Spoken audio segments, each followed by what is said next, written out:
Okay, so this video is the third video of this series, and it's the first of which that we talk about theory, especially in attention to pitch and harmony. Well, let's talk about pitch to begin with. So pitch is just the musical idea of how high or low a note is in the musical language. And for instance, and we can measure this by vibrations per second or hertz. For instance, this second not second fret, but this 14th fret G or A note on the G string vibrates at 220 times per second in what's called A440. So the A above that would be 440 times vibrations a second. And that's kind of determines, like, it keeps like a standard of pitch in Western music that typically people use, A440. And then all the other notes are kind of figured off what's called a base 12 logarithm, because there's 12 different notes that we're going to discover next. So now you see a picture of a keyboard, a piano keyboard. The first thing I want you to notice is the repeating pattern of 7 white keys and 5 black keys. The 7 white keys are what's called the natural notes, and you'll notice the 5 black keys are stuck in between the white keys, with 2 pairs of white keys not having a black key. Let's explore this a little bit more. So if we start on the one that's labeled C, we'll notice there's a black key in between C and D. This black key is 1 note higher, or 1/2 step higher. That's a very important idea, half step. A half step on a guitar or a bass is the same thing as moving just 1 fret. So if we were to move from a C to a C sharp, that's just 1/2 step. If we were to go from C sharp to the next white key over, D, that's another 1/2 step up. Then you can do the same from D, up a 1/2 step to D sharp, and then up to E. And then notice E and F don't have a black key. That's what's called a natural 1/2 step. Makes sense, because they're both natural notes, E and F, and they're just naturally a 1/2 step because they don't have a black key. Okay, let's move from F up a 1/2 step to F sharp, and then F sharp up another 1/2 step. We'll go to G. G up another 1/2 step goes to G sharp. G sharp up a 1/2 step goes to A. A up a 1/2 step goes to A sharp. A sharp up a 1/2 step goes to B, and then finally we have another natural 1/2 step from B to C. So now let's go backwards, and instead of calling those black keys by their sharp name, we'll describe them by the note that's above them and the flat name. So if we start on the C, we go down to B. Now if we go to the black key below B, we get to B flat. Now B flat, of course, is 1/2 step lower than B.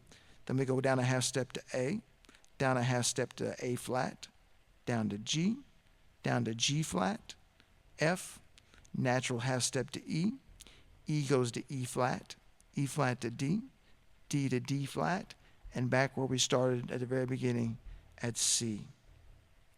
So what we could do, if we wanted to find E on the keyboard, and just on our bass, just naturally find these notes with the keyboard and the bass, we could start on E, go up a 1/2 step to F, 1/2 step to F sharp, to G, and just crawl 1 fret up at a time and follow the keyboard.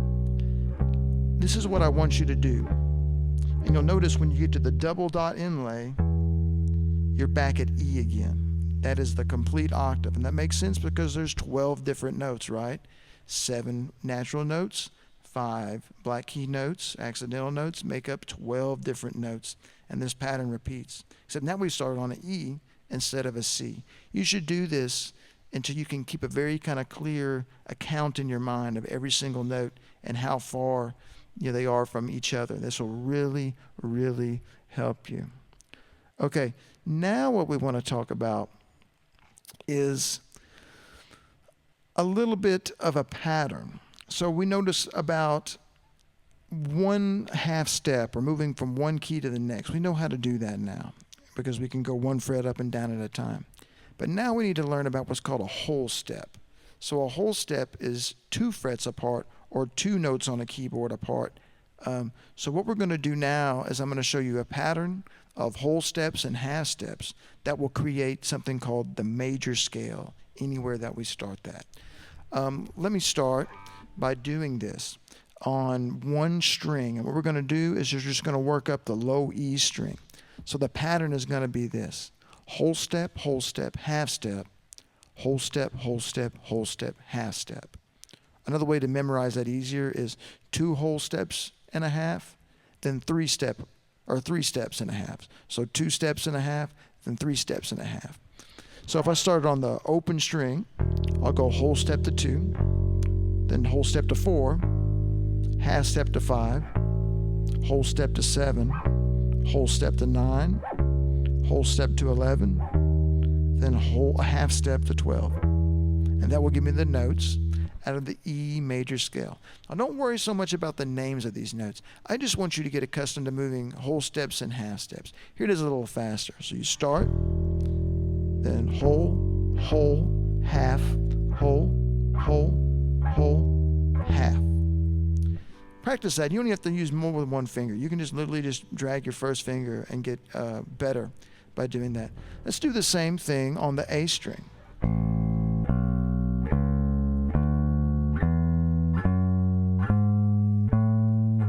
And on the D string.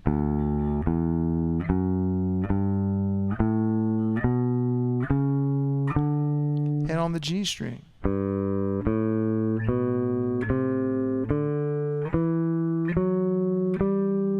You notice that even though these scales, respectively, all 4 of those started on different notes, they have the same kind of sound. And that's because that pattern of those intervals is the same. 2 wholes and a half, 3 wholes and a half, that make us that major scale based off whatever open string we started on. Let's do this again, and let's start on the 3rd fret on a string, and this will be a C major scale.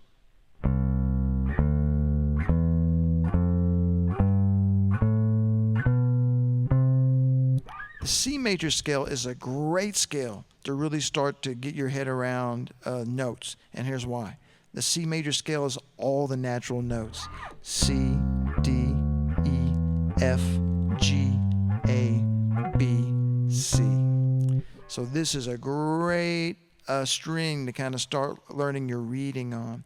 And if you want help identifying notes on the staff, one thing I really can't recommend enough is go to musictheory.net and get the note identification exercise going. And, maybe just start on the bass clef with natural notes. Maybe just those 8 notes that we played in that C major scale right there, until you can identify them and work on that a little bit. So the next example I want to look at is more of one for our ears. Now that we can feel the pattern of the major scale with our eyes and count the half steps and the whole steps and do the whole pattern, what I want to do is play some scales with what's called a drone note.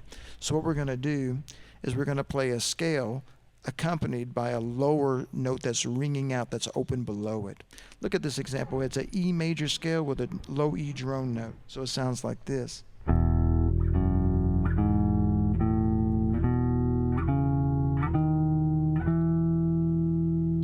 Notice you can hear the waves that each pair of notes makes.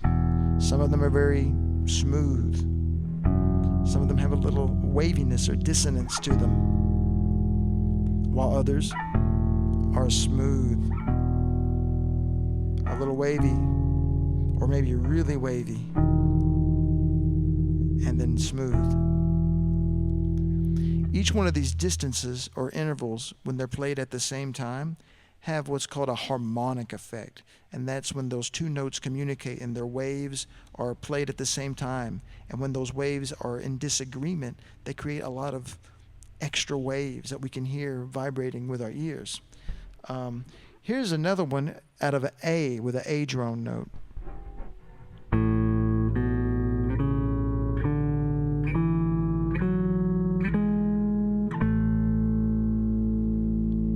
Notice you can hear the same qualities on each note. Smooth. The second one kind of wavy. Third one, a little wavy but less. The fourth note, very pure. Fifth note, pure. Sixth note, a little wavy. Seventh note, real wavy. And then that final note, pure as it gets. We'll talk more about these intervals and define them a little later in the lesson.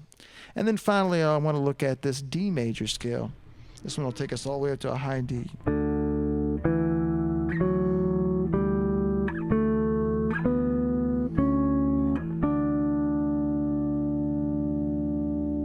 Notice how pure those notes are at the beginning and the end.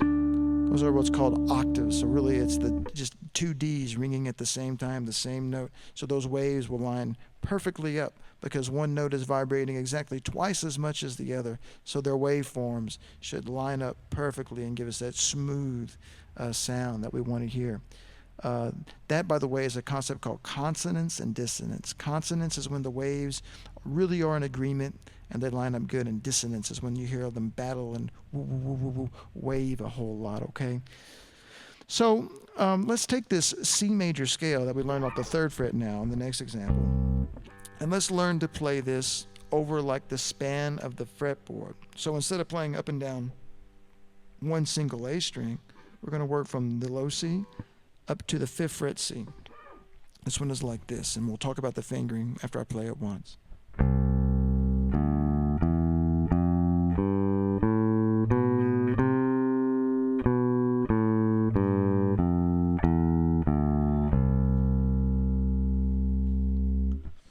So I played this whole example in what's called 2nd position. So basically, if you'll see, my first finger is around the 2nd fret. That's what defines a position. A position is wherever your first finger starts the example, or is around most of the time. So notice the first finger I play in the example on the 3rd fret is the 2nd finger, because my first one's already on the 2nd fret, and the second one naturally hovers around the 3rd fret. So I'm going to use that. Then I have an open D, E with the first finger, F with the 2nd finger, G open, first finger A, 3rd finger B, and then that 4th finger is going to be on that 5th fret high C right there.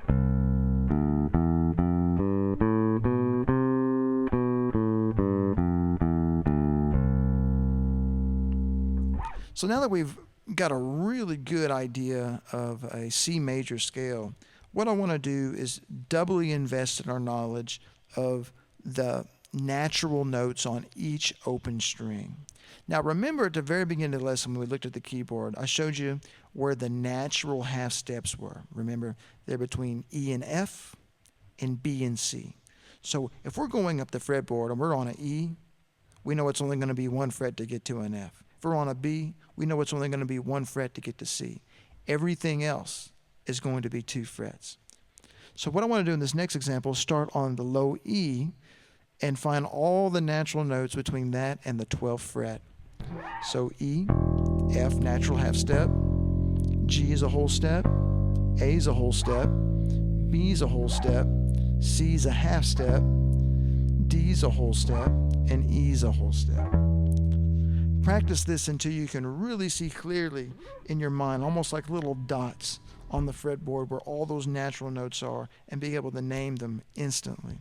Let's do the A string the same way. A, whole step, to B. Oh, B is a natural half step, to C. C to D, whole step, D to E, whole step. E is a natural half step to F, then F to G, whole step, and then A. Just so happens that this is an A minor scale, which is what's called a mode of the C major scale. We'll talk more about that in a couple videos. All right, let's look at on the D string now. We have D to E, E to F, half step, natural, F to G, G to A to B, B to C, natural half step, and C to D. Now let's do the same thing on the G string. G to A is a whole step, A to B is a whole step, B to C, natural half step, C to D, whole step, D to E, whole step, E to F, natural half step, and then F to G, whole step. Find those notes and really map them in your mind. If I were you, what I would do is I would set up like a musictheory.net exercise template that goes all the way from the open string to its 12th fret note and just uses natural notes.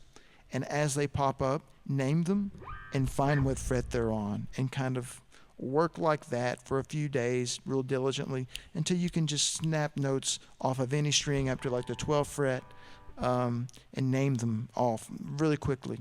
It's not that many notes, right? I mean, there's only 7 different notes because we don't really count the 12th fret because it's the same note name, right? And 4 different strings. What is that, 24 different things? You can remember 24 different things in a few days if you work really hard. I know you can. All right, the next thing I would like to look at is not a major scale pattern or even the natural notes. I'm going to look at this thing called the chromatic scale.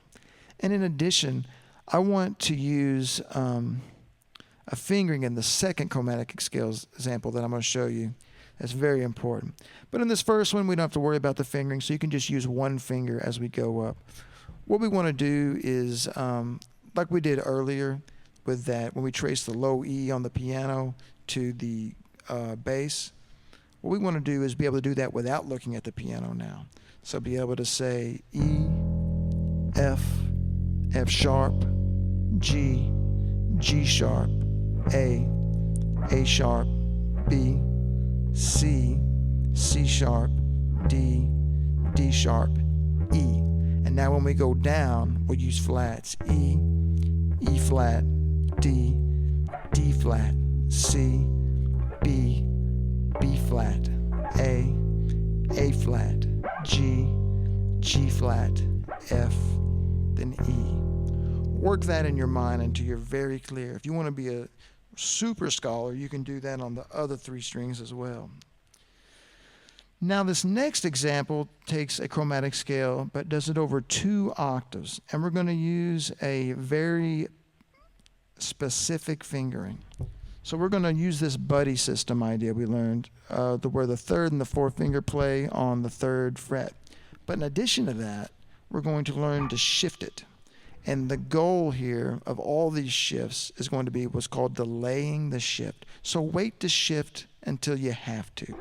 So this one is going to go open, 1, 2, 3 buddy system, then 4 shift for the buddy system. Here's that first string again.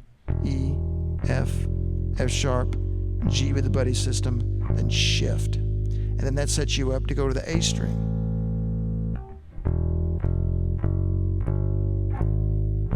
And then you do the same thing on the A string.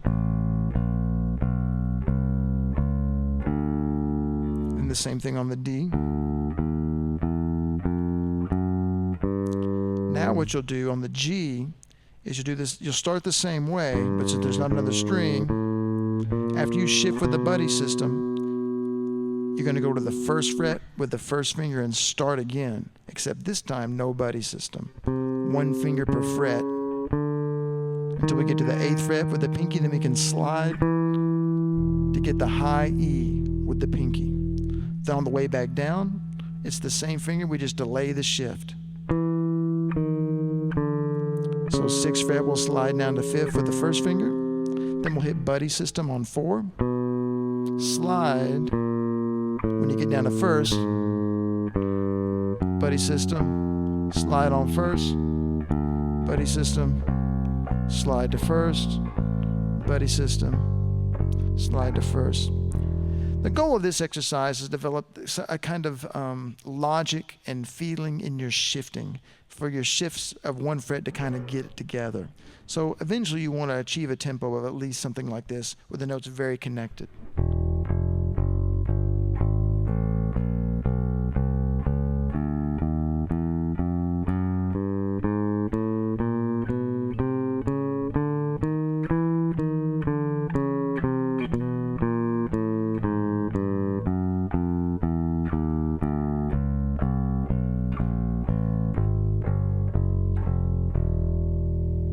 Notice how you can't really hear the shifts. That's the goal. You want the coordination and the quickness of the shifts to be smooth yet quick. The shifts can't be jerky, but yet they must be quick at the same time. It's like watching a jello move fast. It's very flexible and wavy, but very It's very accurate too. It's kind of one of those weird things that you just have to work on. The other tip with shifts is always lead with your eyes. So that's very easy to do on the first few strings. We just have to look a fret ahead and then a fret back. Very easy. But right here, I'm going to go to the 5th fret. I'm trying to find that to there. Just isolate that and until it sounds as smooth as your other notes, just slow down and listen for the connection of the notes. Don't think so much about the speed of the left-hand shift as you do the smoothness of the adjacent notes. And then, yeah, that one's the hard one. So work that. And then before you know it, those shifts will be just perfectly smooth. Now, there's 2 more exercises that are perhaps mentally the most important in this video. The first exercise, or both of these exercises, what they do is they show you the shapes of what's called the simple chromatic intervals. So let's talk about that. So we know that in between 0 and 12, we can find all 12 notes on those frets that there are on a keyboard before the pattern repeats itself. And the distances between all these notes from a root note or a beginning note, all distances, whether there's no distance at all, or 1 fret of distance, 2, 3, or all 12, have a specific name and a static shape on the fretboard, which will help you identify these intervals within things like scales and chords in the music that you play on your bass every day. So we're going to do them one at a time, and you'll catch on there's a pattern. And so the first one is going to be between the 5th fret and the 6th fret, 1 fret of distance. That's called a minor second. Notice a little lowercase m and a 2. 5 and 7, that's a whole step. That's also called a major second. That makes sense because, you know, the second note of the major scale also had a whole step. Okay, a minor third is 3 frets away, 5 to 8, little m3. And then 5 to 9, major third, capital M and a 3. Now, if you just bump over to the same fret on the next string, it's called a perfect 4th. Notice that's a perfect interval because the notes don't wave so much. They're very pure. Now, if you go 5 to 6 between these 2 strings, that's a augmented 4th, or also known as a tritone. Tritone because it's 3 whole steps. Then here's a perfect 5th. Notice another perfect interval. Notice how pure the waves are when they're played together. Then you have a minor 6th, 5 to 8 between the low E and the A. 5 to 9 is a major 6. Now, same fret, a string skip though, is going to be a minor 7th, and then a major 7th. 5 to 6 would skip a string. And then this last shape is very important, an octave or perfect octave. That's how perfect that is. As perfect as you can get. Same note. Octaves are the same note, different octave. One vibrates twice as high as the other. And now you can do the same exercise going back down with the same shapes. So minor second going down, major second going down, minor third going down, major third going down, perfect 4th going down, diminished 5th going down, which is the same as the augmented 4th, tritone, perfect 5th going down, minor 6th going down, major 6th going down, minor 7th going down, major 7th going down, and then find your octave. Learn to see these shapes on the fretboard. When we start looking at fretboard diagrams of scale patterns, it'll help you find the interval content of each scale pattern if you know these interval shapes already. And the scales will help you learn the interval patterns and vice versa. So they all work together. This just gives you a little head start.